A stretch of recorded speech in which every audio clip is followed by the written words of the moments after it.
जम्मू कश्मीर के सांबा से जहां भारत पाकिस्तान अंतर्राष्ट्रीय सीमा पर चौकसी को बढ़ा दिया गया है।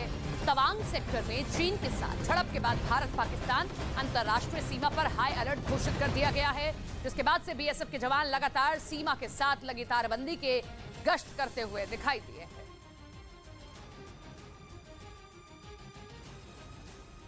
लेकिन तवांग में भारतीय सेना के हाथों मुंह की खाने के बावजूद चीन बाज आने को तैयार नहीं। एक खुफिया रिपोर्ट में दावा किया गया कि चीन अब भारतीय वायुसेना के खिलाफ साजिश रच रहा है। इसके लिए वो तिब्बत में एलएसी के पास अपने हवाई अड्डों के रनवे लंबे करने में लगा है, ताकि हजारों फीट की ऊंचाई से चीन के फाइटर जेट फुल लोड के साथ एकदम हाई स्पीड में टेक ऑफ कर सकें।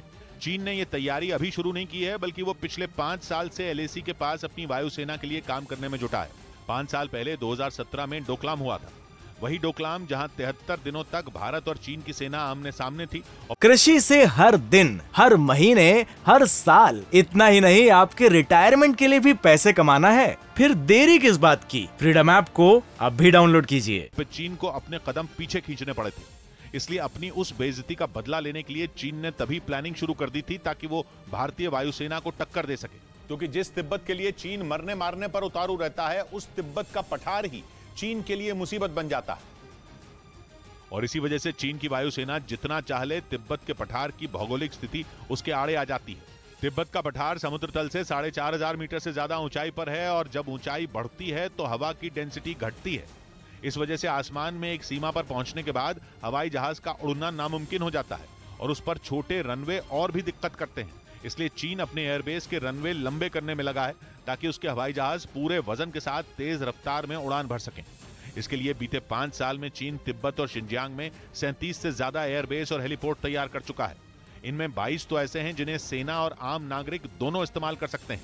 लेकिन चक्कर ये है कि चीन के लड़ाकू विमानों को ज्यादा ऊंचाई वाले इलाकों में जंग लड़ने का कोई तजुर्बा नहीं है। ऐसे में उसे अपनी इस प्लानिंग से कितना फायदा होगा, ये अपने आप में बहुत बड़ा सवाल है।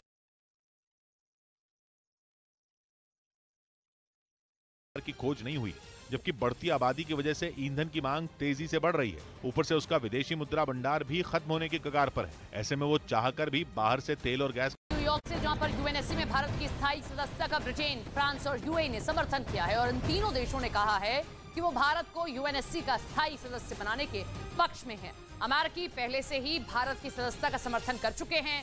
इसके अलावा रूस ने भी 3 दिन पहले ही भारत की सदस्यता के समर्थन का खुला ऐलान किया था। ये बड़ी खबर आप देख रहे हैं, जहां पर स्थायी सदस्यता भारत को मिले, इसके लिए दुनिया के सभी बड़े और ताकतवर देश भारत का समर्थन कर चुके हैं, जिसमें अमेरिका, रूस और यूएई अपना समर्थन भारत के लिए दे चुका है। ब्रिटेन और फ्रांस ने भी अपना समर्थन भारत की स्थायी सदस्यता के लिए दर्ज कराया है।